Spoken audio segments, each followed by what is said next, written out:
কতটা বড়লোক ছিল ভারতের রাজা ও মহারাজা? আসেন দেখি।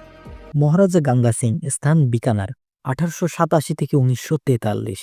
তাদের পরিবারের মোট ব্যাংক ব্যালেন্স 17,000 কোটি টাকা মোটামুটি। মহারাজা সামারজিৎ সিং, স্থান গাইয়ট বারোরা, ওনার পরিবারের ব্যালেন্স 29 থেকে 30,000 কোটি টাকা মোটামুটি। মহারাজা ভূপেন্দর সিং, স্থান পাটিয়ালা, 1900 থেকে 1938, 35,000 কোটি। মহারাজা কৃষ্ণ রাজা ওয়াডিয়াল, স্থান মাইসোর, 1945-এ 500 মিলিয়নের নেটওয়ার্ক ছিল, which is equivalently to nearly 700,000 crore today.